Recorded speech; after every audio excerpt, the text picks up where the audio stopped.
Primero y antes que nada, tal vez es un tema interesante porque pues presentar un disruptor que nadie sabe quién es uno de los grandes temas que hoy por hoy, es uno de los grandes misterios que nos ha dejado la parte de la tecnología. Pero comenzando con esto, tal vez me gustaría preguntarles y ver acá manos levantadas, ¿cuántos de ustedes han escuchado sobre Bitcoin dentro de esto? ¿Ok? Es bastante conocido, lo han escuchado.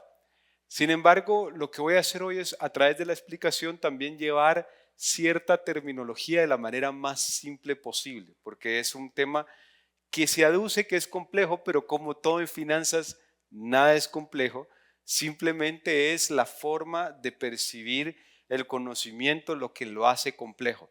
Entonces, permítame llevarlo no solo a esto, sino también dentro de la historia de Satoshi Nakamoto sería imposible el no identificar cuáles son todas estas variables que tiene una moneda como esta que se creó, de dónde viene, cuál es la historia. Y ese es el viaje que durante los próximos momentos quisiera llevarlos, ¿okay? A una parte de entender y que no solo entiendan por qué es que es importante esto, pero también esas formas minuciosas de lo que es al final el nuevo dinero electrónico como esto. Si me permiten, una de las razones por las cuales escogí a Satoshi Nakamoto es que el mundo cambió luego del 2008-2009. Y de ahí viene esta idea. Una idea que apareció en un blog, en el ciberespacio, en criptografía, con una persona con un texto diciendo un título que se llamaba un white paper, que un white paper lo que es la primera propuesta para cualquier moneda electrónica, y entonces escribe como toda la parte de lo que va a ser, como lo inspiracional. Si yo les pudiera decir, este white paper está en la página de Bitcoin, que fue lo primero que se registró, que fue un nombre y se registró anónimamente. Y dentro de esto se empezó a determinar de alguna manera qué iba a ser, pues en ese white paper, cuál era la motivación de hacer un sistema descentralizado. Y eso en el 2008, no estamos hablando de la tecnología de hoy. Lo que quiero por favor es que se sitúen en la tecnología del 2008 y en el año 2008. Hoy pareciera muy fácil hacerlo, pero en el 2008 no.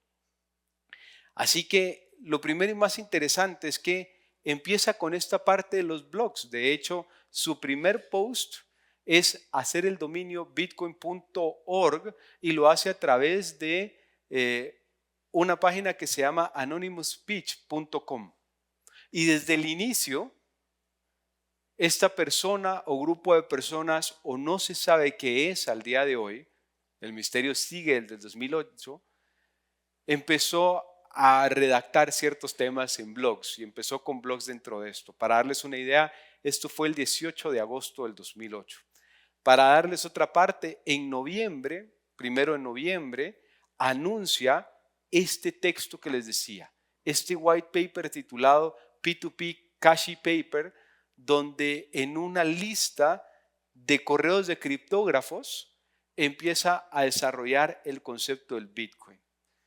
Lo tercero es que eso lo hace el 1 de noviembre. El 2 de noviembre, dice, hay una persona que se llama James A. Donald, y lo vamos a ir hablando, le responde a Satoshi y le empieza a preguntar de cómo vamos a hacer para que el Bitcoin llegue a más personas.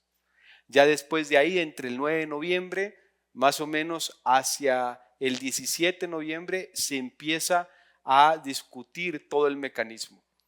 ¿Y por qué les leo esta primera parte de la historia de Satoshi Nakamoto? Porque la parte interesante es que era un proceso de comunidad. Nunca fue yo quiero imponer esto y así es, al contrario. Se empezó a ver que había gente muy inteligente y la parte es, se destaca mucho el liderazgo como parte. Y él le escribían de regreso y empezaban a hablar de cómo se iba a desarrollar, hacia dónde iba a ir el Bitcoin, cómo se iba a poner, cómo era esta parte. Pero eso es, de hecho, muchas de las mejoras que tiene el Bitcoin hoy, de la cual vamos a entrar, provienen de estas discusiones entre personas colaborativas. Y lo interesante es que muchos de ellos, incluso anónimos. dentro del nombre, y el nombre Satoshi Nakamoto, el seudónimo, que ha habido de todo, parte de misterios, empieza en la publicación de su white paper, en este documento, y lo titula, pone el título, y luego de ahí pone la parte Satoshi Nakamoto. Y es ahí donde se empieza a saber que es él. Dentro de esta parte, tal vez lo que podemos ver es que en el 2011 Satoshi Nakamoto decide desaparecer y nunca más. Pero no solo eso, decide desaparecer con una billetera que hoy tiene cantidades exageradas de dinero. Ya voy a entrar a qué es una billetera. Pero Satoshi Nakamoto, que tiene las llaves para esa billetera, es una persona multimillonaria. Y desde el 2011 no se ha movido ni una sola transacción de su billetera. Lo cual le agrega a este gran misterio de decir una persona que está sentada en tanto dinero, decide en el 2011 desaparecer nunca más. De hecho, sus apariciones se fueron dando en momentos donde tenía que haber mejora al protocolo del Bitcoin, lo cual se aduce a que después del 2001 él dice, esto ya está. Y se va, se retira, sin nadie saber, cubriendo todas las huellas posibles, que es todavía más impresionante, porque se han hecho esfuerzos para tratar de ver quién es, y al día de hoy, por lo menos al momento en que se está dando esta conferencia, esto no ha pasado. Entonces, ¿qué es lo que Satoshi Nakamoto detalla dentro de su white paper? Lo primero es que los bancos y gobiernos tienen un poder absoluto sobre la emisión y el flujo de dinero. Y esto no parece una idea extraña porque pues ya el libro de la descentralización del dinero ya decía esto, decía que había un gran reto en una economía en tener el poder de la emisión de moneda. Hoy esto es obvio para muchos, pero recuerden que esto era el 2008. ¿Qué es lo que desata esto? La crisis del 2008. ¿Por qué? Hay ciertas características que van a ser un movimiento social interesante para darse cuenta. Si ustedes se dan cuenta y tal vez no conocen qué pasó en el 2008, permítanme explicarles. En el 2008 lo que sucedió es que de alguna manera la banca privada y diferentes bancos empezaron a dar préstamos, pero no tenían ningún colateral. ¿Qué significa un colateral? Como un respaldo de la persona respecto a su préstamo. Se le titularon eventualmente a estas personas los famosos ninjas, por un acrónimo que decía no income, no jobs, no assets. Los famosos, o sea, no tenían nada, pero le dieron el préstamo. Lo interesante de esto es que a través de que se iba dando el préstamo, entonces las personas iban comprando casas. Y entonces se van comprando casas, hay una escasez de casas, el precio de las casas aumenta. Y entonces mientras se iba aumentando el precio de las casas, iban dando préstamos cada vez por más dinero, mientras se iban dando préstamos por más dinero, hasta que llega el punto en que se dan cuenta que no pueden cobrarle a las personas a las cuales le dieron los préstamos. ¿Y eso qué es lo que pasa? Si yo soy un banco y no me pagan, a pesar de que yo pueda agarrar y tener el activo que sería la casa, venderla, pero ¿a qué precio la vendo si el precio de las casas está bajando? Entonces imagínense que ustedes habían comprado una casa a 300,000, habían dado un préstamo de 300,000 para una casa y ahora la casa vale 50,000. ¿Qué hago con esa pérdida? Entonces, cuando uno ve qué hace con esa pérdida, existen unos instrumentos financieros que se llaman MBS o Mortgage Backed Loans o MBLs, y el punto es que lo meten ahí, en lo que yo describo a la manera más sencilla y sin ser tal vez prejuicioso ni peyorativo, el tema de cómo se crea una salchicha.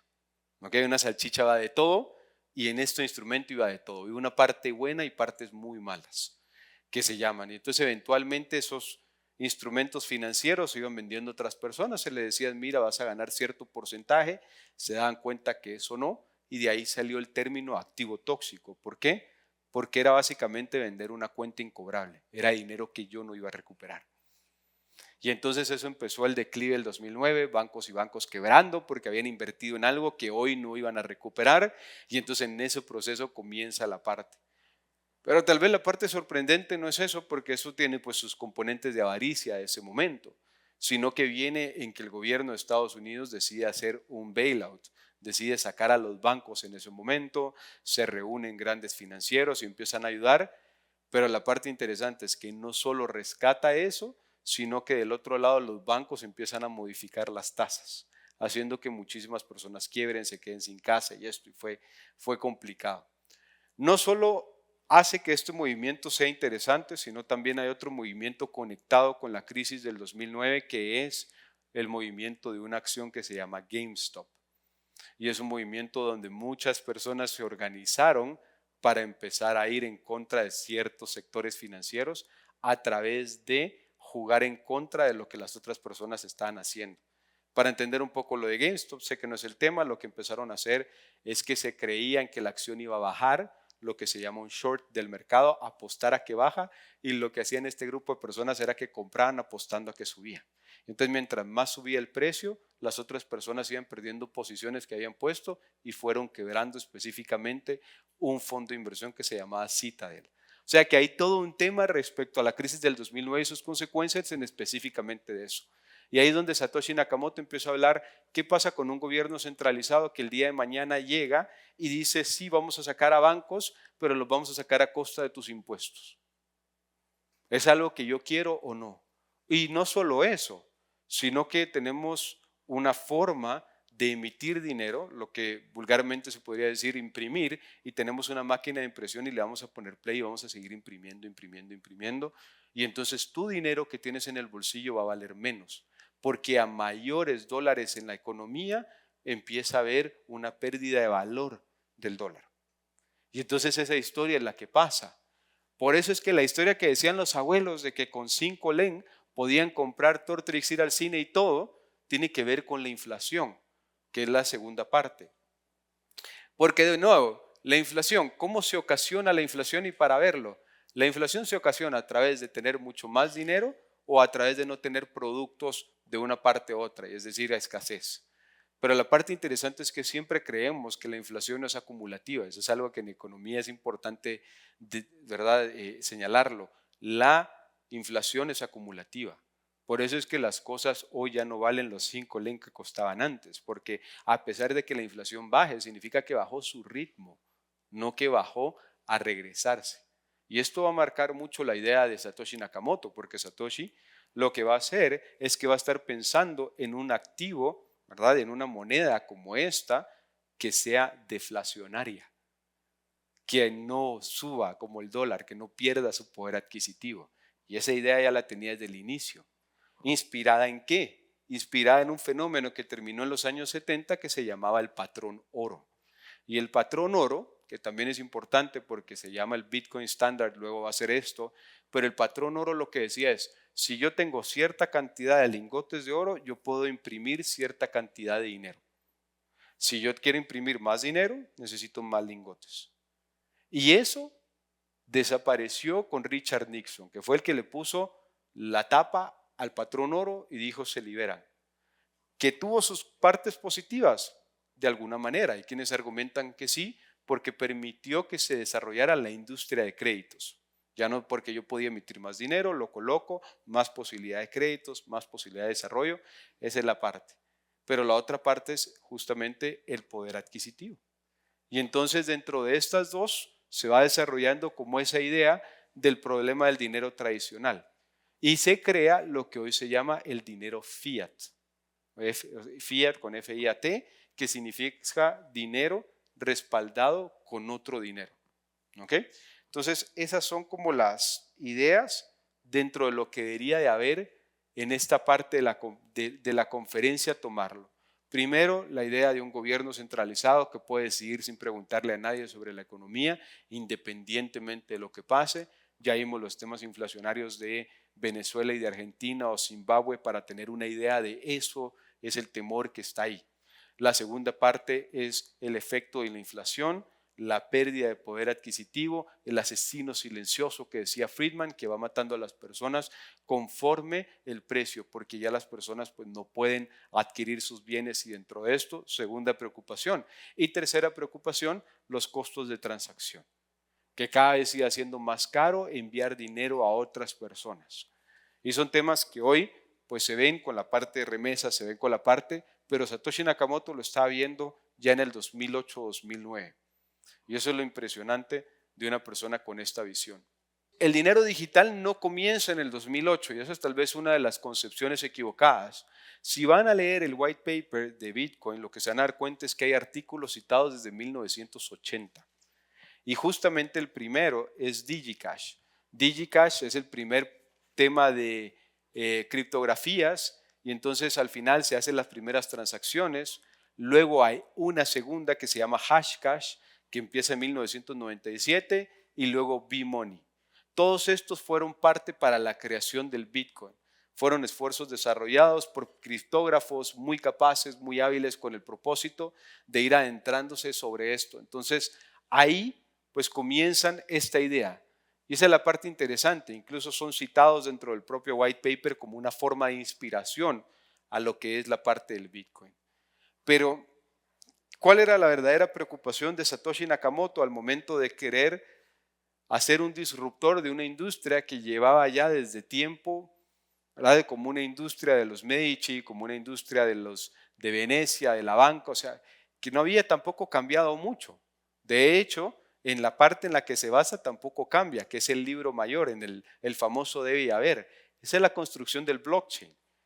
Y es la parte interesante que a veces a la gente le dice, bueno, ¿qué es blockchain? Y ahorita la vamos a definir como una base de datos, como un Excel, si les es más sencillo, como un libro mayor, si en alguna manera llenaron aquellos libros de contabilidad dentro de esto que todavía tiene que ser, es lo mismo, solo que electrónico.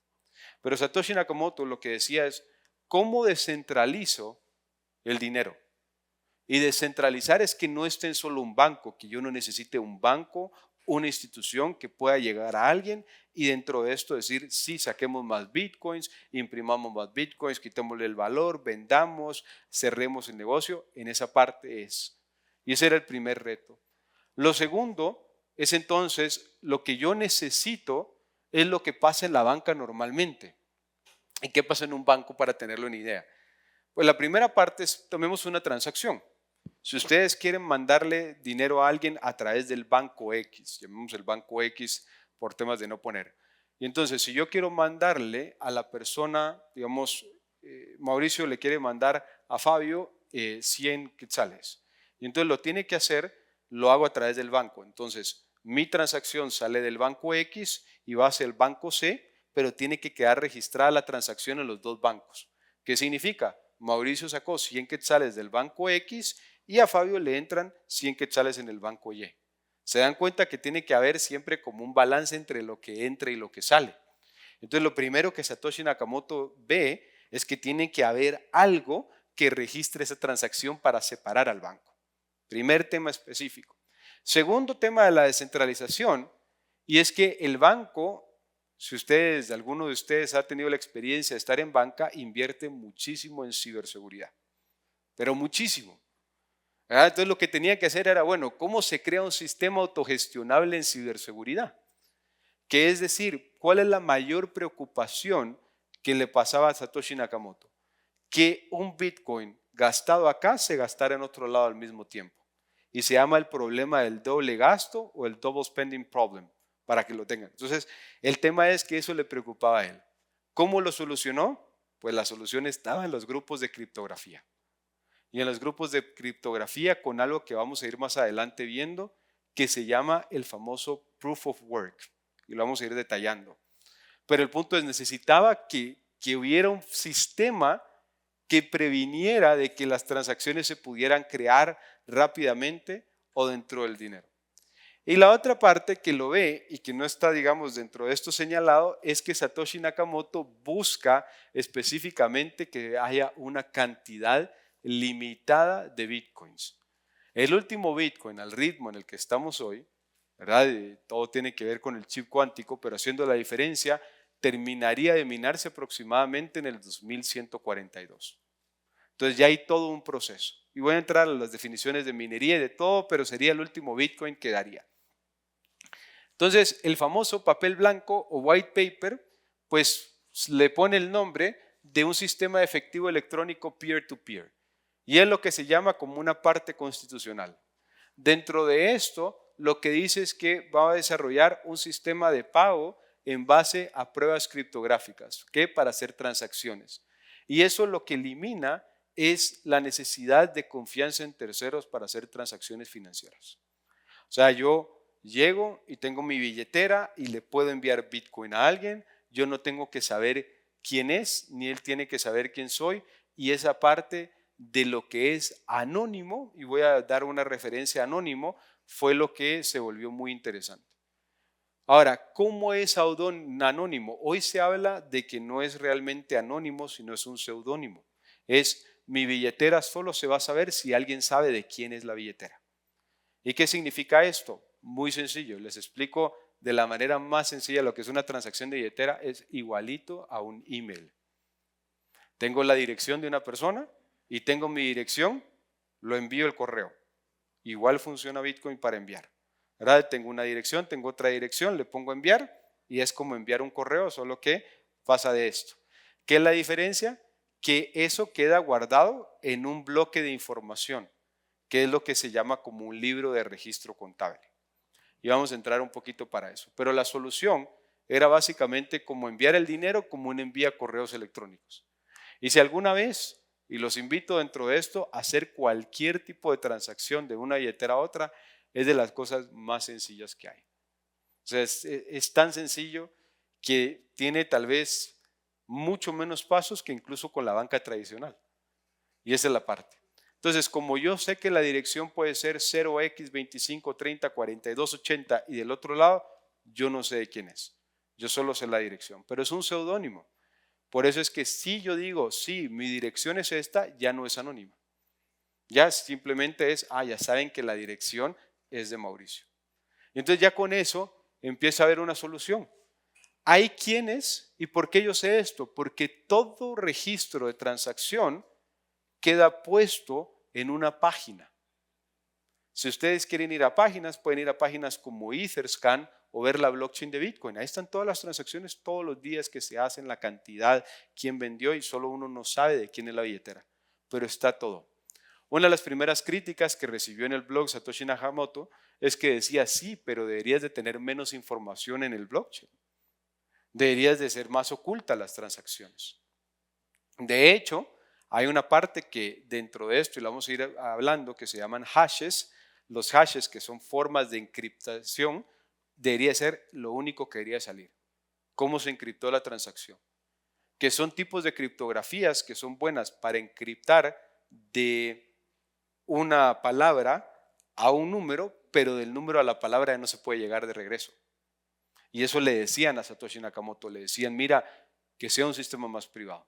Pero decidió que no, que era parte de la transparencia dentro de esto, desarrollarlo. Así que entendamos tal vez dentro de otro cuál era la idea de desarrollar pagos dentro de esto, que hoy por hoy ya vemos tokenización y blockchain dentro de esto, hasta incluso en facturas. ¿Verdad? En la parte de arriba superior pueden verlo en facturas electrónicas. Esta tecnología ya está en muchos lados, porque no solo, sino es lo que se desarrolló con el Bitcoin. Pero la parte interesante es, primero, acá está la transacción, se envía un usuario de una persona a otra, luego la red valida la transacción, luego los mineros, y ahorita voy a explicar cada uno de ellos, agrupan las transacciones en bloque para que finalmente el bloque señale la transacción.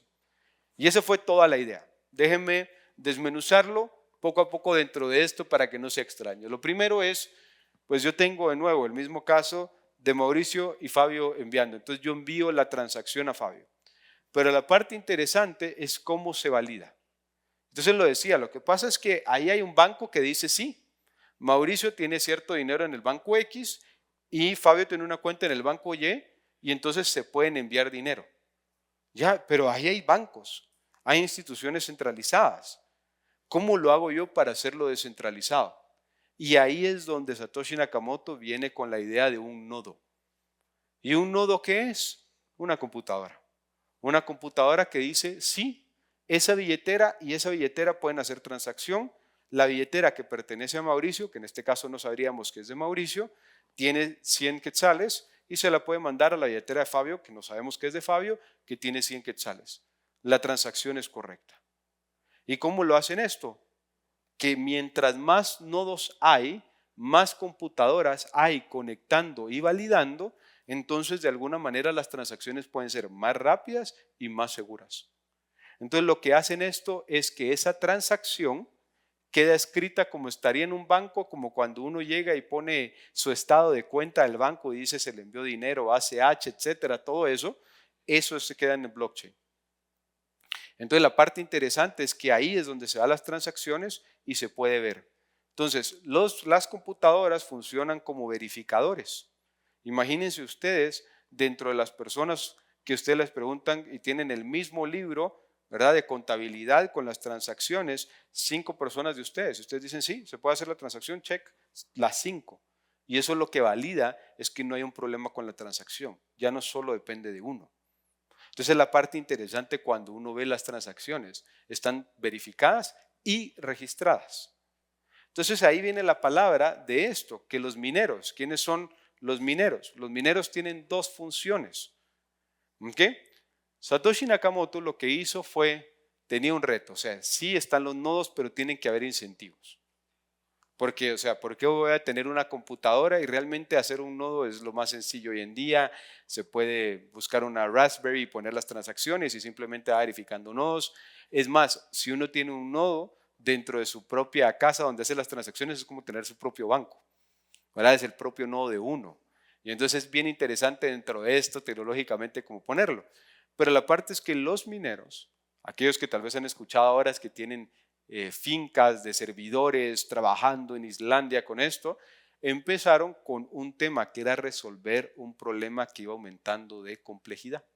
Entonces la computadora, en el inicio uno podía tener una laptop como la que todos utilizamos y dentro de eso esa computadora podía ir resolviendo un problema porque el problema no era complejo. Y eso es lo que se llama es Proof of Work, POW, normalmente dentro de esto es resolver un problema. Pero lo resuelvo una vez y entonces tengo que volver a iterar y lo resuelvo 2 veces y se vuelve cada vez más difícil el problema.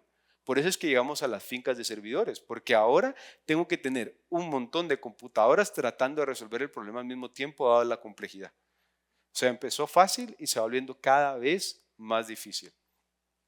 La idea de esto, de hacerlo más difícil, era para que también se mantuviera una cierta cantidad de emisión, ¿verdad? Porque si se contenía fácil, entonces ya hubiéramos resuelto, sus bloques no estarían a los 1140 y se acabó. Sino que el punto era que, como la minería, mientras uno va más profundo, más le va costando encontrar. Y ahí venimos a una idea de por qué se va a llamar minería. Pero también el minero al momento de tener un Bitcoin, ¿qué creen que va a hacer? Lo más lógico es que lo va a tratar de cambiar a algo para pagar y pagarse el mismo y pagar las computadoras y esto. Entonces el minero también está incentivado a crear una transacción. Está incentivado a que el Bitcoin que minó, entonces lo pueda intercambiar con otros. Y ahí es donde viene el minero. Pero también el minero gana costos de transacción. Y era lo que decía. Y entonces a Satoshi Nakamoto le preocupaba mucho para que miren que un día alguien llegara y hiciera spam. ¿No se acuerdan? En el 2008 el spam era súper común, ¿verdad? Ya se terminó con todos los temas de inteligencia artificial y verificaciones. Pero a él lo que le preocupaba era que iban a hacer un spam de transacciones. Y entonces al spam de transacciones iba a botar la red. Y entonces, ¿cómo hizo para que las personas no estuvieran centradas dentro del spam? Les dio pequeños fees, ¿verdad? De cobros de transacción a los mineros para que los mineros escogieran transacciones que pagaban y que desecharan. A eso le llamó un duster, ¿ok? Como una forma de limpiar. El que no paga transacciones, pues no. Y si alguien quiere spamear, imagínense, y quiere enviar 1.000.000 de correos, pues ¿cuánto le va a salir en transacciones? Y entonces, lo interesante de Satoshi Nakamoto era que tenía una habilidad para ver pesos y contrapesos dentro del tema para ir viendo de que no se le preocuparan. Y esos son los famosos mineros. ¿Que por qué mineros? Porque dentro de los textos y correos de Satoshi Nakamoto él hablaba de que el Bitcoin era oro digital. Y entonces como oro, mucha de la nomenclatura que utiliza tiene que ver precisamente con esto. Y finalmente, la blockchain. Que la blockchain se ha como vuelto este ente extraño y no. Es simplemente un lugar de transacciones donde se crea un bloque de información. Lo más sencillo de explicarlo es como que una hoja de Excel y luego otro bloque es otra hoja de Excel y otro bloque es otra hoja de Excel para mirarlo de maneras sencillas. Pero lo interesante dentro de la idea de blockchain, que ya venía con DigiCash, que lo hemos hablado, es que las transacciones del bloque 1, algunas se pasan al bloque 2. Las transacciones del bloque 1 y 2 se pasan al bloque 3. Las transacciones de 1, 2 y 3, algunas se pasan al 4. Entonces, ¿qué es lo que pasa? Si yo quiero falsificar una transacción, tengo que mover todos los bloques. Por eso es que se llama una cadena en bloques. Entonces, romper eso es difícil. Por eso es que es inmutable. Una vez la transacción está, se acabó. No se puede modificar para el resto de los tiempos. Entonces, eso es lo que explica. Imagínense que las hojas de Excel estuvieran conectadas dentro de una empresa o los estados financieros y ustedes quieren, no, la verdad es que vamos al 2009 a cambiar este dato. No se puede, porque eso afectaría a 2010, 2012, 2000, y entonces esa es la parte. Por eso es que blockchain es utilizado muchas veces para cadena en frío de medicamentos, para que no existan modificaciones. Cada vez que se hace un timestamp o una estampilla de tiempo, lo que hace es decir, bueno, pasó y ya no se puede modificar. Y eso es algo que Satoshi Nakamoto pues tenía muy claro dentro de esto. Entonces, ¿qué es lo que eliminó con toda esta parte? Lo primero que eliminó fue justamente que antes habían bancos y procesadores que iban a estar verificando las transacciones y dentro de esto, y al final ahí pues eso se eliminó. Con los mineros, con los nodos, ya estaba solucionado ese tema.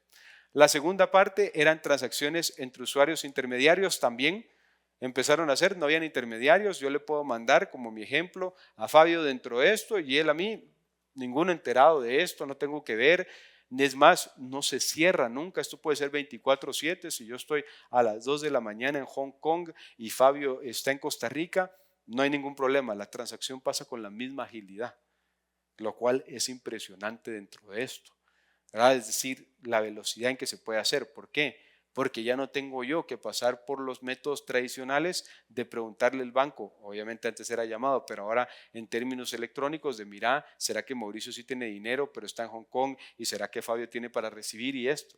Al final la transacción pasa inmediatamente y eso es lo impresionante y no solo inmediato, sino que a un menor costo, porque los costos de transacción de Bitcoin son realmente ridículos, o sea, son muy bajos.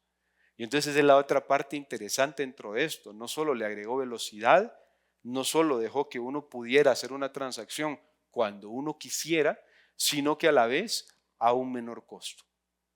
Y entonces eso es impresionante porque al día de hoy, incluso en la parte tradicional, se tienen estas discusiones de cómo ir abaratando costos. Y que hay discusiones de cómo blockchain entonces puede ayudar a la banca tradicional. Y digo banca tradicional porque luego se va a dar, que se le conoce como TradFi, a la banca descentralizada, que es un movimiento que va a ir llevando sobre esto. Entonces, entremos un poquito a cómo Satoshi Nakamoto fue pensando dentro de la parte de, ok, ¿cómo hago con seguridad? Lo primero es criptografía, ¿verdad? De que hay transacciones que se validan. ¿Qué significa eso? Una billetera, ¿se acuerdan? La billetera era su dirección de correo, ¿verdad? Tiene dos tipos de llaves. Que llaves es como que fueran sus pines o sus passwords. Tiene llaves públicas, que es para validar transacciones, y llaves privadas, que es para yo saber que es mi billetera. Si alguna vez entran a esto, consejo importante es, si no está en una billetera que yo tengo las llaves, entonces es lo que se dice siempre, not your keys, not your money. ¿Ok? ¿Qué significa eso? Si yo tengo en un exchange, en un lugar de intercambio, mis criptomonedas, ¿yo tengo la llave privada? No. Tengo la llave pública, pero no la privada. La privada la tiene el exchange de criptomonedas. Si ese exchange es hackeado, yo no tengo control sobre mis criptomonedas. ¿Ok? Entonces es bien importante entender que la criptografía es con llaves. Ahora, otro de los temas interesantes de criptografía de Satoshi Nakamoto y de billeteras y que se fueron desarrollando dentro de todo esto es que ya no son pines, son palabras. Entonces puede tener uno cifrado de 12 o 24 palabras. Entonces ya adivinar 12 o 24 palabras se vuelve mucho más complicado para manejar una billetera. El otro es que la red valida cada transacción. Entonces cada transacción queda automáticamente validada, registrada, metida en un blockchain para siempre. Y lo otro es inmutabilidad, que es decir, una vez se hace la transacción no puede ser cambiada. O sea, no hay vuelta atrás. Que es uno de los riesgos más interesantes, porque es lo que a veces a la gente le da un poco de tema respecto a manejar sus criptomonedas. Lo primero es diferenciar dentro de dos tipos de billeteras. que quisiera aclarar acá, que se hicieron dentro de esto. Una hot wallet, hot porque está conectada al internet, y una cold wallet porque no está conectada al internet.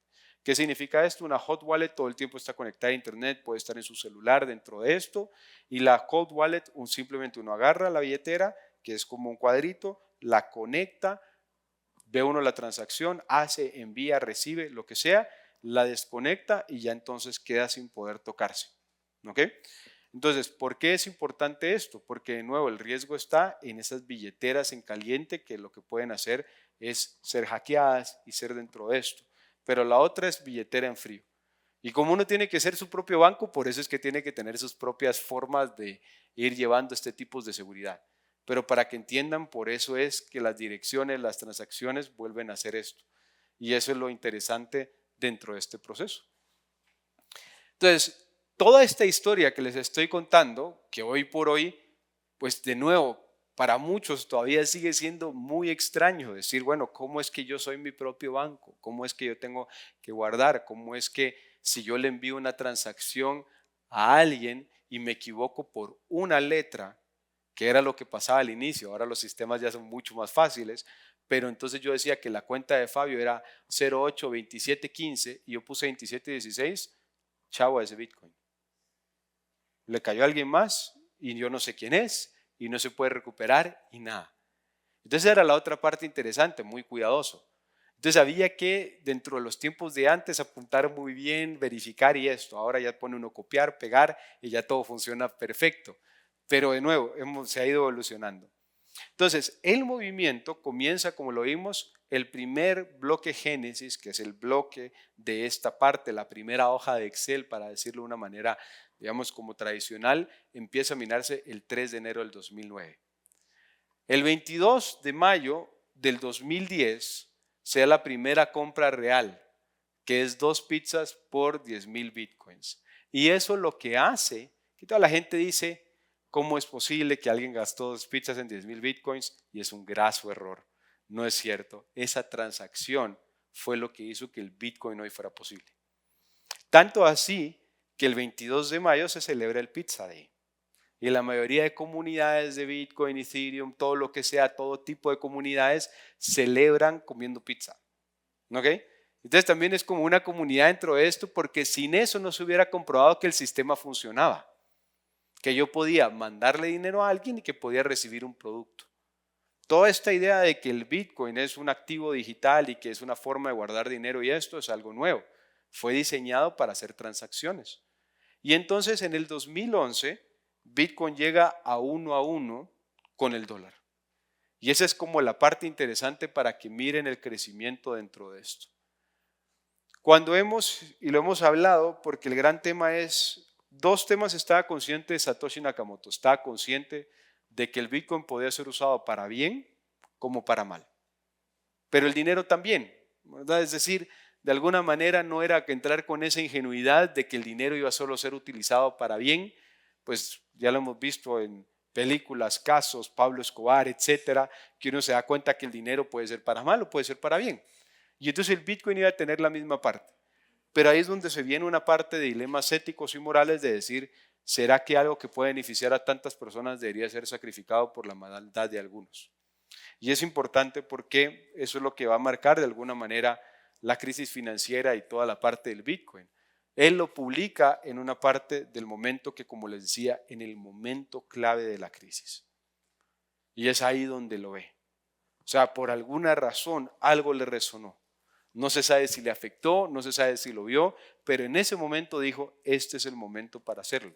Por eso es que muchos de los círculos o personas que ven la parte de Bitcoin también han tenido como su tema de impacto dentro de esto, dentro de decir, sí, claro, la banca llegó y dentro de esta parte los precios se fueron y por eso la adopción se vuelve mucho más sencilla en países que han tenido problemas económicos. Porque al final, pues Bitcoin tiene su máximo de suministro que les decía el 2142 de 21 millones. Y todo esto es resistente a la inflación. ¿Por qué? Porque a diferencia de las monedas, esta no se puede imprimir más. Es lo que hay. Entonces cada vez mientras algo es más escaso adquiere más valor. Entonces, esta idea de Satoshi Nakamoto era fantástico, porque lo que decía él era que mientras fuese más escaso, no iba a haber un corner in the market, así lo hablaba él, alguien que comprara todo el mercado, porque no iba a tener el dinero. Entonces el punto interesante es que se iba a volver más caro y no todo el mundo podía tener. Entonces el punto es que el Bitcoin se podía dividir en pedazos, que son satoshis, y así le puso como nombre. Entonces uno puede comprar pedazos de Bitcoin, no tiene que hoy invertir $88,000 para comprar un Bitcoin, sino que puede comprar uno con $2, $1, un pedazo de Bitcoin. Entonces esos 21 millones se van desarmando. Ahora, lo interesante de esto, sí, por favor.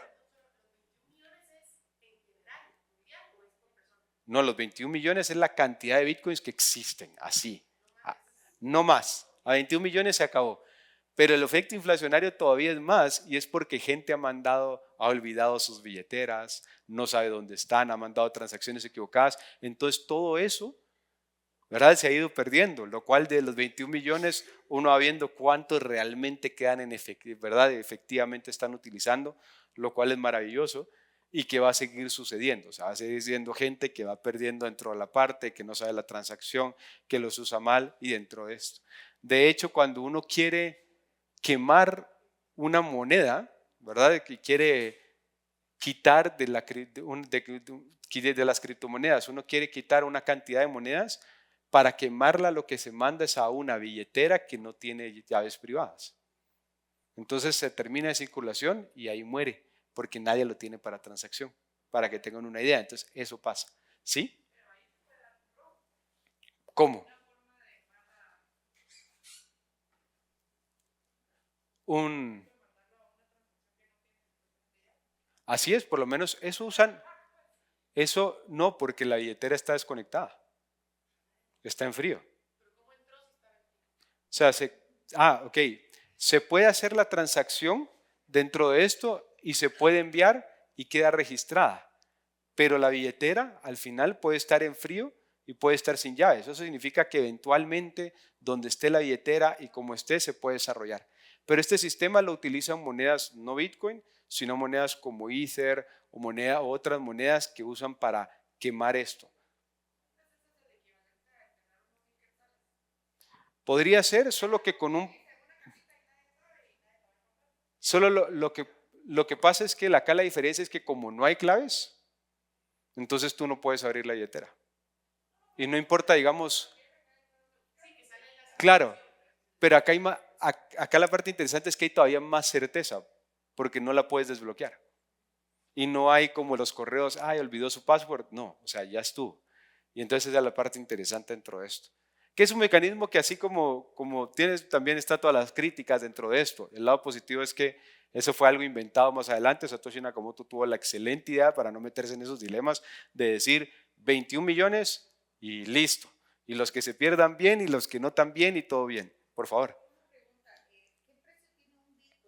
Ahorita 88,000 en la mañana.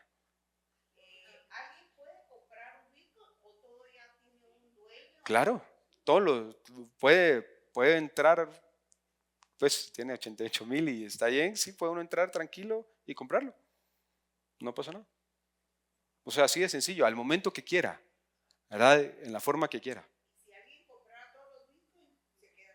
La parte es interesante porque lo que no permite, que es la idea, es uno, la cantidad de precios y dos, la cantidad de minería. O sea, no todos están minados, todavía falta hasta el 2142. Entonces van a haber muchas personas que no van a poder ir comprando. Pero también se da un mercado. Tal vez yo le puedo comprar el Bitcoin que usted tenía, porque usted lo compró a 20,000 y ahora vale 88,000. Entonces usted le quiere sacar la diferencia. Entonces lo vende. Entonces también cambia de manos, ¿verdad? Y eso da, así como cualquier bien escaso, ¿verdad? Que uno va y puede pasar. Y entonces muchas veces es la gente que mantiene el Bitcoin, que curiosamente se llaman holds, pero es HODL, no LD, curiosamente. ¿Por qué DL? Porque alguien lo escribió mal en un chat y lo agarraron como bromas de que iba a ser un hold. Entonces, hay quienes holdean y hay quienes transan y hay una forma de todos los días comprar y vender Bitcoin, apalancar, hay todos los instrumentos financieros y ahora hay ETFs también, que son formas en que JP Morgan u otros compran Bitcoin y luego sacan un instrumento que asemeja el Bitcoin también. Eso hoy hay varias formas de irlo, entonces eso le da mucho más circulación a las personas. Por favor. Ah, perdón.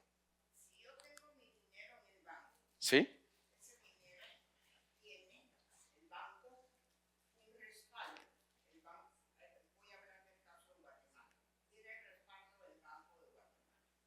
Sí.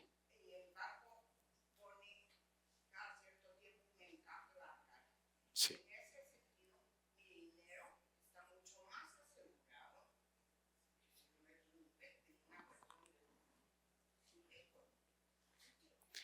Sí y no. O sea, le voy a decir el sí. Primero, el encaje bancario solo cubre cierto porcentaje. Entonces hay cierto porcentaje, ¿verdad? Pero cierto porcentaje de la cuenta bancaria. Entonces, ya desde ahí hay cierto porcentaje en términos de quiebra, ¿verdad? Que está bien dentro de ese lado, Bitcoin no lo tiene dentro de otro lado. Pero también hay que tomar que la narrativa es que ese dinero dentro del banco de Satoshi Nakamoto, y de nuevo la diferencia, yo solo, ¿verdad? Esto no es algo que, pero lo que él decía es que eventualmente va a perder mucho valor. Entonces la diferencia es que tal vez el encaje bancario esté, pero tal vez el dinero que tienes en el banco ya no valga lo que valía antes. Tal vez con 10 quetzales comprabas 5 huevos y ahora compras 2.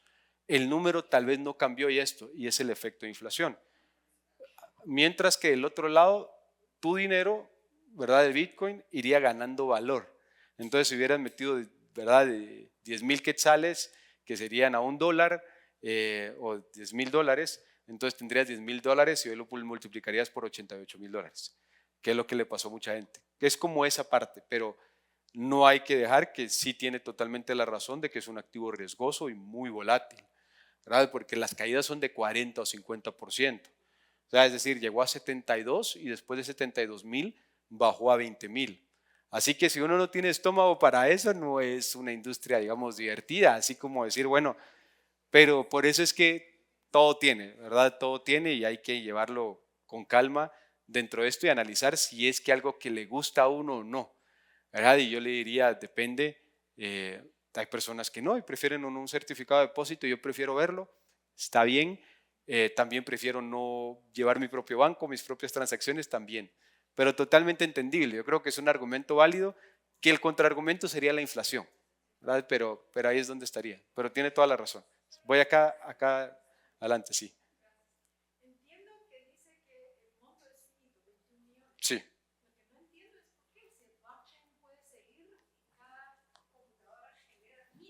Ajá. Porque el propósito es que se vuelva escaso. Ajá. Porque ya no hay. No, porque hay un último bloque. Y una vez el último bloque se da, se acaba todo. Desde concepción. Por eso es que es impresionante. Ajá, desde que lo creó, generó que 21 millones y ahí se terminaba. Punto.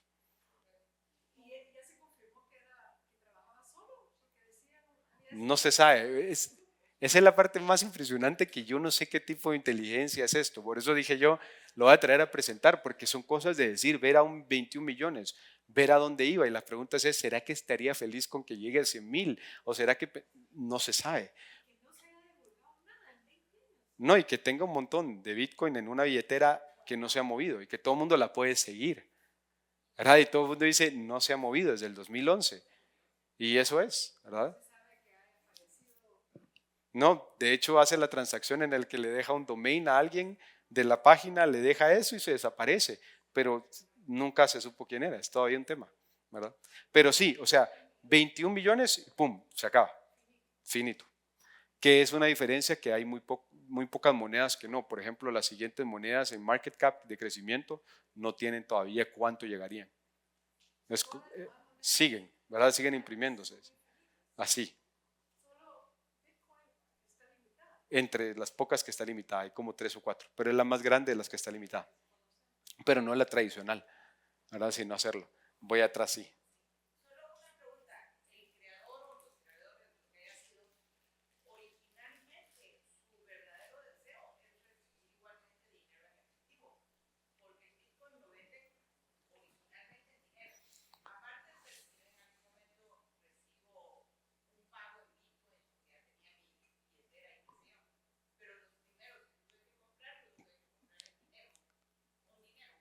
Así es, minado y con transacción, pero toda la idea eventualmente, y es la idea inspiradora, de que todo se maneje con Bitcoin, tanto las compras como las ventas con esto.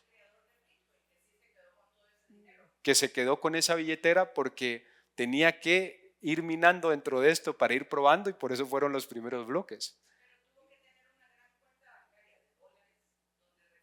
Ah, ya le entiendo la pregunta.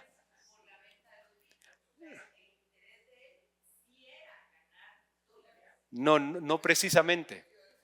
No, no, no precisamente. De hecho, para crear una criptomoneda, y ustedes lo pueden hacer si les interesa, se pueden ir a la página pump.fun y ustedes pueden crear una criptomoneda y pueden decir, bueno, quiero emitir 21 millones, porque al final es un programa.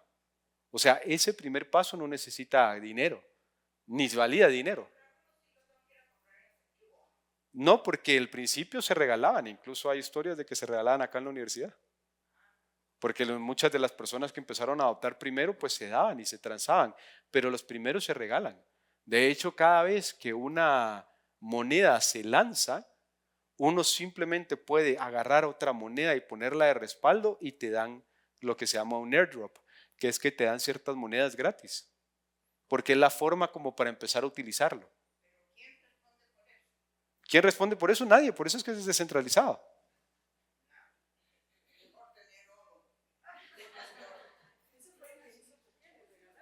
¿Perdón? Sí, Bukele también regaló satoshis dentro de esto, pero era una forma de utilizarlo, sí, es correcto.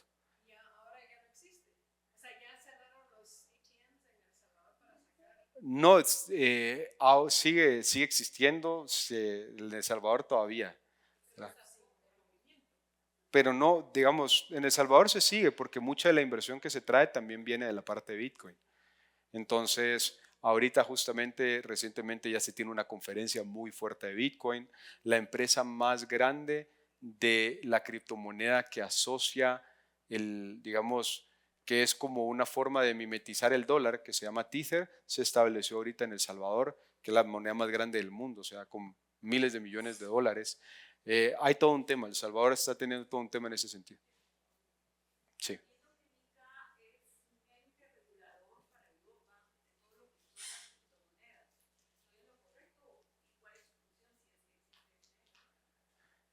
Todavía el tema de las criptomonedas es un tema que en términos regulatorios ha sido una discusión que al día de hoy, al día de que estoy hablando, ha sido una discusión que todavía no se ha dado porque, y estos son dos versiones que se dice entre la parte académica, la primera es que puede abrir toda una discusión a monedas digitales mucho más rápidas.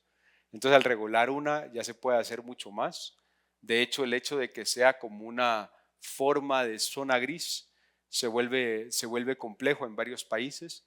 Otros países lo que han decidido es que su regulación se base en aceptarlo como legal tender o moneda oficial, que fue el caso de Salvador y ciertos países de África.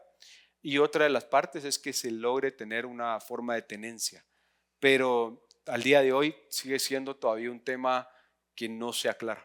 O sea, no hay una forma y se está discutiendo mucho. Sin embargo, no se aclara, digamos, está el Grupo de Naciones Unidas de Governmental Blockchain, en el cual, digamos, yo asisto a las reuniones y se está tratando también de ver cómo crear una legislación global, porque la tecnología es muy importante para muchos procesos, pero la tecnología va anclado a la moneda. Entonces yo no, esa es como la duda que se tiene, pero sí, por favor.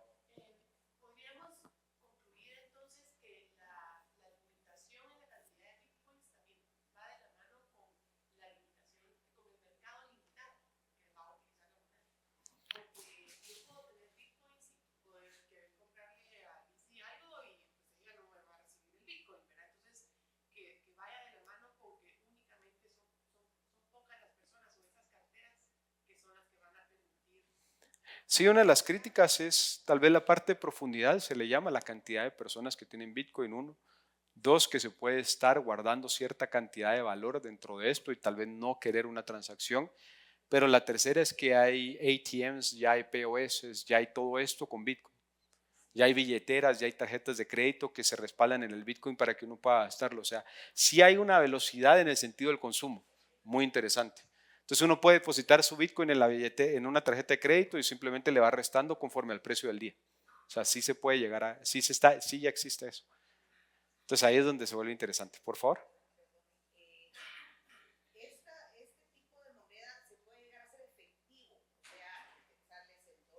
Claro. Sí. Sí, digamos, una compañía que normalmente puede ser over the counter o OTC, que hay varias compañías, se pone la transacción, se envía el Bitcoin a una billetera dentro de ellos y ellos envían directamente la moneda de una cuenta bancaria hacia uno por el monto y se hace la transacción. Y existe muchísimo, son los famosos exchanges muchas veces o simplemente OTCs cuando solo hacen la transacción de compra y venta. Pero sí se puede, sí, a cualquier moneda. Por favor.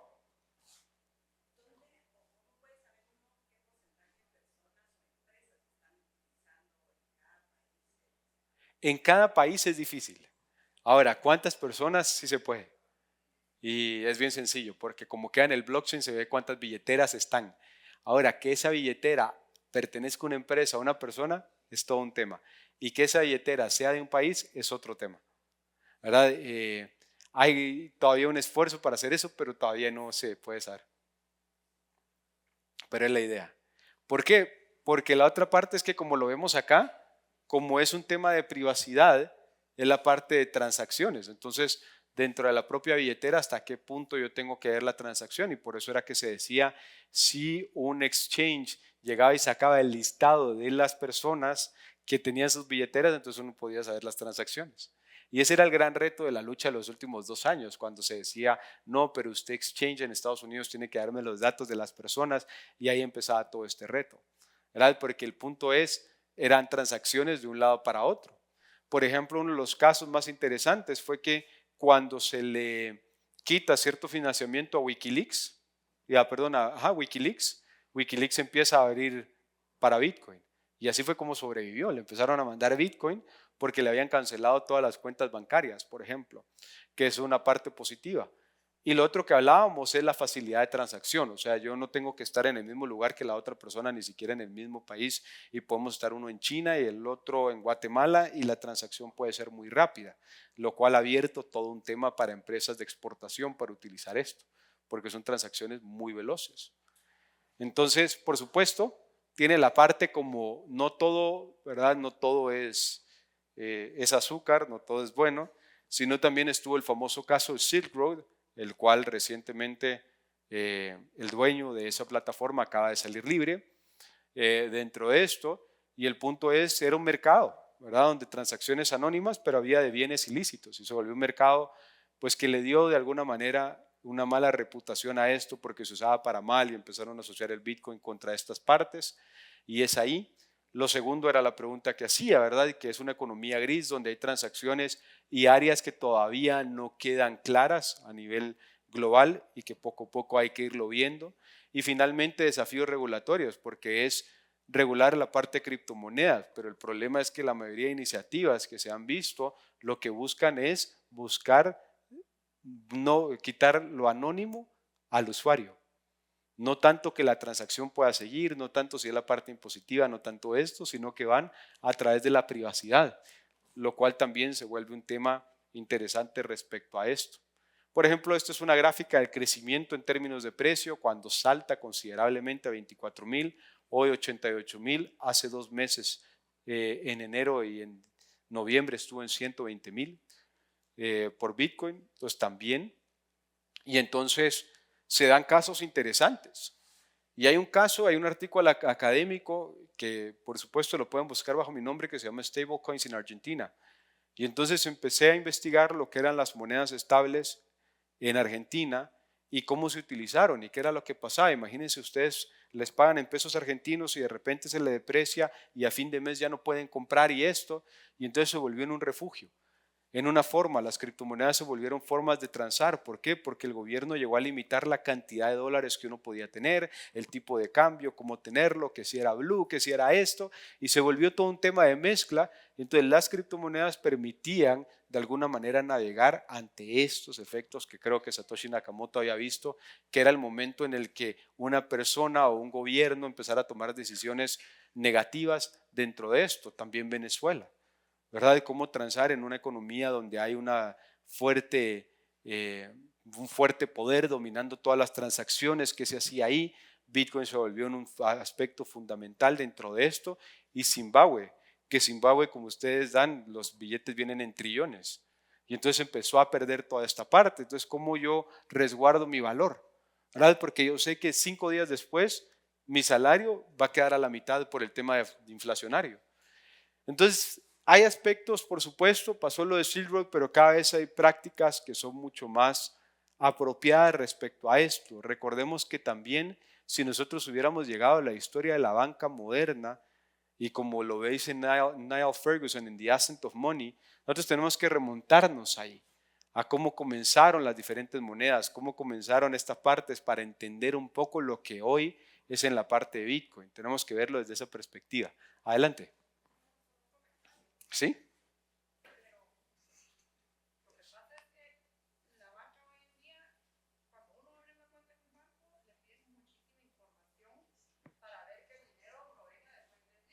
¿Sí?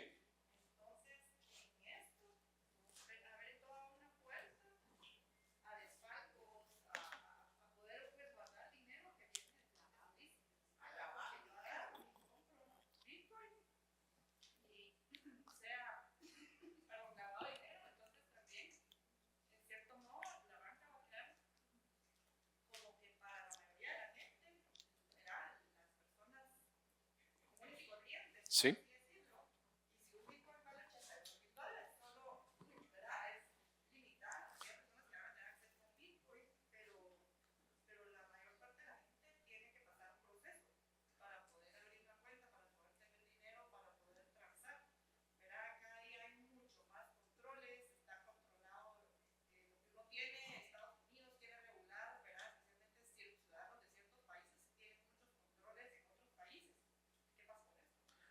Con esto normalmente, digamos, el punto era que al ser descentralizado pasa.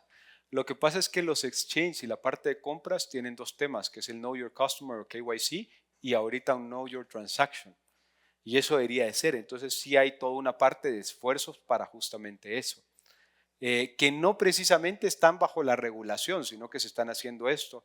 Pero de nuevo, fue una evolución a la propuesta de Satoshi Nakamoto, porque Satoshi lo que veía de alguna manera es que iban a existir transacciones, iba a existir la libertad para operar dentro del bien y del mal. Y de nuevo con esa parte de que él decía, bueno, el dinero sí, pero también tiene estas partes. Y yo creo que ahí está, pero problemas modernos, ¿verdad?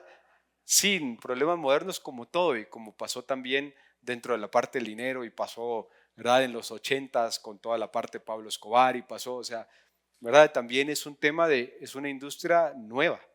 Entonces, claro, la industria bancaria, si vamos a 1800 o 1750, ya estaba. Acá estamos en los primeros 30 años de una nueva industria. Entonces también es ese sentido de preguntas hay que hacérselas, ¿verdad? Hay que hacérselas para saber a dónde van, como fueron en algún momento con los Borgia y con los Medici, y mismas preguntas, ¿no? ¿Verdad? Y entonces ahí es donde la parte, pero hay toda una discusión de si se debería regular o no regular y ahí es otro discurso. Sí, por favor.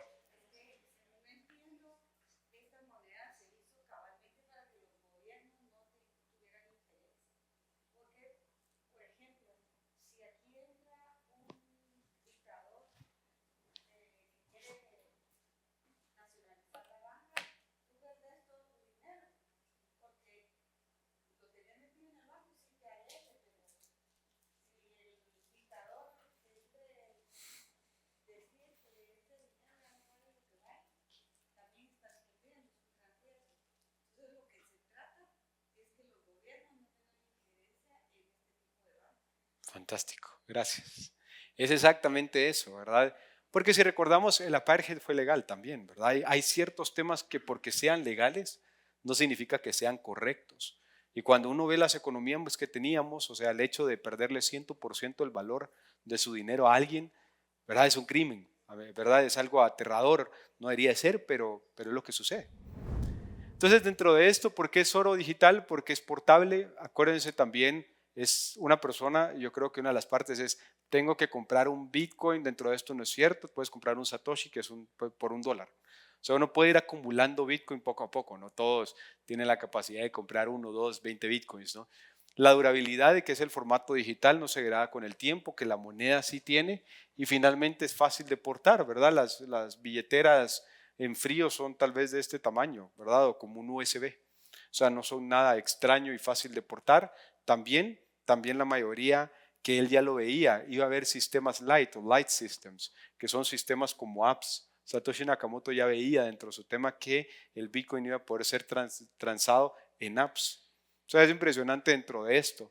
Y por eso es que va creciendo la parte de usuarios. Es lo que podemos ver con una adaptación impresionante cada vez de más usuarios dentro de esto y la creación ya luego de otro tipo de generaciones de monedas, ¿verdad? Empieza la parte de Ethereum, que es una plataforma de blockchain, y entonces la plataforma de blockchain empieza a buscar contratos inteligentes. ¿Qué es un contrato inteligente? Es un programa en el cual dicen, si Mauricio da la conferencia y la termina y le pone en 100, entonces páguele. Y eso es lo que dice. Entonces tengo que poner esa información dentro de la parte y llega la transacción. Y si no es así, no se hace la transacción. Y eso es lo que se llama un contrato inteligente, como ya hacer una forma de desplegar transacciones automáticamente. Y eso lo empezó a ver Ethereum. Luego las aplicaciones descentralizadas, como DeFi Apps, lo que lleva a lo que se llama hoy la Web3, que ustedes se dan cuenta, la gran crítica de la web es que está controlada por ciertas empresas dentro de esto, y eso es lo que decían. Entonces, ¿cómo hacer un Internet, verdad? Que uno pueda meterse dentro de esto, lo pueden ver con software como Brave, ¿verdad? En lugar de que es como la competencia de Google. Brave es ya un buscador, Brave de valiente en inglés, un buscador, digamos, descentralizado, y billeteras descentralizadas como MetaMask, que es la más interesante, y se empieza a hacer estas finanzas descentralizadas para no estar. Y finalmente los famosos NFTs, que empezaron como una forma de dibujos que se tenían dentro de esto, pero que se da cuenta que eso puede ser utilizado eventualmente para visas, para pasaportes, para llevarlo uno en el celular y saber que es de uno. Porque como queda en la blockchain, que ese documento es de Mauricio, entonces se puede hacer. Y esa es la otra parte que se está explorando dentro de esto, cómo ir creando tokens que sean mucho más digitalizados. Y esa es la otra parte que se vio dentro de esta industria. Luego, por supuesto, está el caso de El Salvador, que, digamos, adopta legalmente en el 2021. Ahorita, digamos, tiene un par de discusiones de esto. Hace su Chivo Wallet, digamos, con su billetera. Y obviamente la parte hoy por hoy de Bitcoin como moneda, uno de los argumentos es que es muy volátil porque estos precios, pues imagínense, o sea, normalmente en las últimas tal vez 2 días cayó $10,000, ¿verdad? Entonces ve uno que es un activo pues muy, muy ágil. Sí, por favor.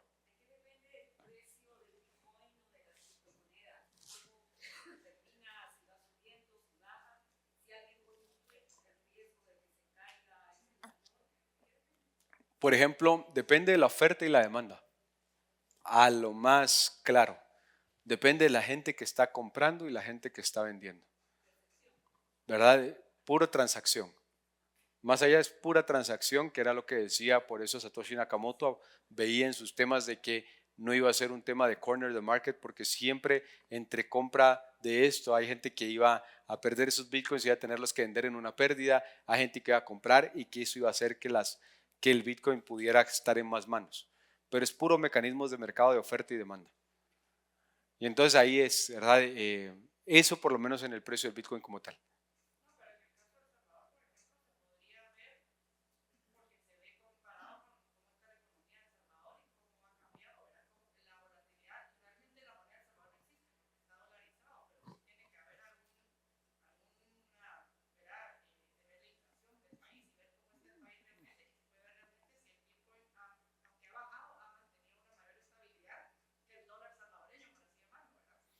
Sí, es una... Es una buena parte. De hecho, el hecho de que haya tenido reservas en Bitcoin ya ha inspirado a otros. A ver, hay una propuesta en el Congreso de Estados Unidos, ¿verdad? Es justamente para hacer una reserva de Bitcoin también porque va creando más valor. Entonces, pues va creando más valor de lo que se gaste. Yo creo que es una de las partes interesantes de esta famosa billetera El Salvador que tiene, ¿verdad? Muchísimo y que ahora se está usando para eso, pero que fue visto como una inversión justamente entre la parte de volverse el Bitcoin legal. Sí.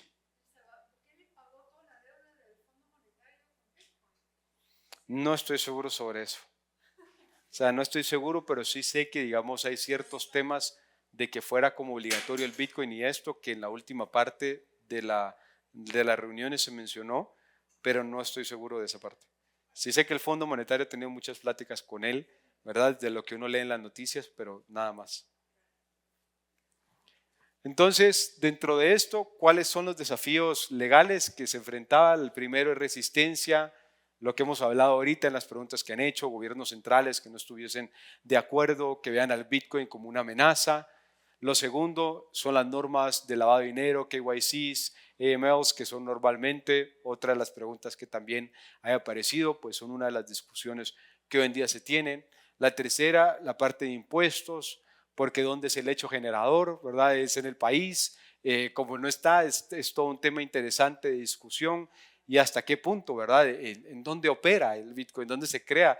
Es todas unas discusiones fiscales muy interesantes. Y finalmente la adaptación, que es cómo lograr ese equilibrio que siempre se dice en la parte de la economía y ley o law and economics, cómo lograr que económicamente se pueda desarrollar algo, pero que no sea prohibitivo y dentro de esto, pues hacerlo, ¿no?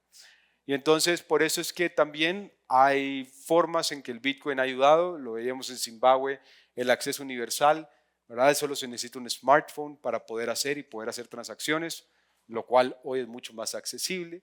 No hay fronteras, lo cual vemos en la parte de restricción de costos, y los desbancarizados pues pueden pasar un proceso de tener su cuenta de Bitcoin y llevar hasta esto. Entonces también ha habido un efecto considerable. Luego también el Bitcoin pues ha premiado la cultura dentro de esto, tema interesante, el símbolo lo creó también Satoshi Nakamoto, ¿verdad? Esa B con dos líneas también fue algo que creó él, entonces también ha de tener ahí su vena artística y ya se ha vuelto todo un tema. Hay una conferencia de Bitcoin en Estados Unidos que es una de las conferencias más impresionantes que hay. Ya se están haciendo conferencias en El Salvador, en Argentina y esto ya es parte normal dentro de este proceso, tener clubes, tener formas para ir entendiendo pues este fenómeno que hay hoy en día. Y entonces también tiene su filosofía, por supuesto, tiene su filosofía donde la parte de la libertad financiera, yo controlo mis fondos, también hay que entender que pues hay quienes prefieren controlar los fondos, luego descentralizado, que es poder distribuido a los usuarios, ya no una institución per se, que lo hemos hablado, transparencia, toda transacción es verificable públicamente y autonomía, que es que no puede ser, ¿cómo se llama?, apagado el sistema. Y esa es una de las preocupaciones muchas veces con los dictadores, que un dictador diga y, ¿verdad?, tantas palabras interesantes como el corralito, el tequilazo, o sea, todo, si vivieron los ochentas, pues ya saben más o menos por dónde va eso. Y entonces tener un sistema que no puede ponérsele off, pues es algo muy atractivo también, que también pasa dentro de esto. Así que, ¿qué es lo que queda? Ahora hay descentralización, digamos, en toma de decisiones, los famosos DAOs, que son Decentralized Autonomous Organizations, donde uno puede votar y tomar decisiones hoy en día, totalmente descentralizado, no se tiene que juntar, es parte interesantísima del proceso. Redes sociales creadas a través, digamos, o financiadas por esto para que no sean censuradas, que no pueda decir, mira, tu red social está publicando algo, te voy a bloquear las cuentas, sino que pueda seguir dentro de esto. Y luego sistemas de almacenamiento que han mejorado, porque la blockchain también ha ido creando pues nuevas iniciativas sobre esto, a cómo mejorar el guardar información. Entonces también ha ido desarrollándose dentro de estos. ¿Qué nuevos proyectos hay? Por supuesto está Lightning Network, que pasa de blockchain para transacciones mucho más rápidas y económicas. O sea, se hizo otra parte que se llama un fork pero para entrar, pero es una forma de hacer transacciones muy rápidas. Luego también hay cadenas, formas de ampliar la funcionalidad de Bitcoin, que es parte interesante, y los famosos atomic swaps, que son transacciones entre monedas, criptomonedas dentro de esto. O sea, lo que les quiero decir es que la evolución de Satoshi Nakamoto sobre esto ha sido ya hacer sistemas financieros altamente complejos, donde uno puede pedir préstamos en Bitcoin, ahorros en Bitcoin, inversión en Bitcoin, o sea, lo que quieran del sistema financiero y todavía con aspectos claros. Así que, ¿qué pasó con Satoshi Nakamoto? Yo creo que 5 años sale un nuevo documental sobre quién es Satoshi Nakamoto. Todo el mundo especula, todo el mundo dice, hay gente que dice yo soy, ¿verdad? Dentro de todo esto pasa, pero la cosa es que, ¿verdad? Sale dentro de esto en el 2011, perdón, y hay especulaciones como Nick Szabo, que era un matemático criptográfico, ¿verdad? Y que es de los más. Hay otros que dicen que, bueno, puede ser Jack Dorsey, el que creó Twitter, esa es otra de las teorías, o Hal Finney, porque está dentro de esto. Hay unos que dicen que había sido una persona anterior, pero que ya se murió. Al final no sabemos. Y yo creo que la parte interesante de que sabiendo, así como vimos en las preguntas del Q&A ahorita, que veíamos, pues muchas cosas se iban a ir y una persona como él o grupo hubiera tenido mucha represalia. Y mientras más vamos avanzando, entonces uno va hacia la idea de motivos para desaparecer, tenía, pero lo interesante es que lo hubiera hecho en el 2011, cuando ni siquiera había agarrado ritmo. Ahorita, por supuesto, se ve más obvio. Y entonces, ¿verdad? Esos Bitcoin originales están en miles de millones, gente que todos los días se mete a ver si algún día se va a mover una transacción, y desde el 2011, pues no. O sea, ha llegado a precios más altos que son 120,000 y no se ha movido, lo cual desbanca la idea de que estaba por dinero, no quiere moverlos, no quiere venderlos, no cree que es, pues no se sabe. Y hoy por hoy sabemos de Satoshi Nakamoto, que es un ícono, ¿verdad? Como símbolo cultural de liderazgo. Su filosofía, ya hoy sus textos se recopilaron en libros, lo recomiendo mucho, hasta tienen sus temas filosóficos con un nuevo filósofo digital, por decirlo así. El misterio que sigue siendo todo y que a la gente le apasiona, que es que no se sabe quién es. De hecho, hay estatuas que es una persona con un hoodie y puesto con Bitcoin, pero no se sabe quién es, ¿verdad? Esta estatua tiene y no se sabe. Y al final, inspiración, que es la motivación a crear algo que realmente cambió el mundo. ¿Hacia dónde va? Entonces el futuro del Bitcoin es escalabilidad, más transacciones, por supuesto, más rápidos, adopción masiva, que es para comercio electrónico, inversión y de esto. Y la otra parte que puede ser es regulación global, que ahí hay dos grupos, los que nunca quieren que se regule porque, como bien mencionaba, no fue hecho para regularse, y los que dicen se tiene que regular porque, bueno, tiene que regularse. Pues ahí hay toda una discusión y les dejo a ustedes para que emitan opinión dentro de esto. Así que, ¿cuál es el impacto final? Desde el 2008 el mundo ya no ha sido el mismo. Hay toda una revolución de las criptomonedas, de los temas. Ya hoy salen las noticias, es fácil encontrar en outlets tradicionales que algo pasa como en criptomonedas, o que esto, que alguien se hizo millonario, que alguien lo perdió, que hay de todo, pero que ya está, ¿verdad? Ya está, y esa es parte importante. Luego el empoderamiento y finalmente lo impresionante que ha sido la innovación continua como una de las tecnologías más disruptivas. Así que con esto, muchas gracias y abierto a más preguntas si las tienen. Gracias.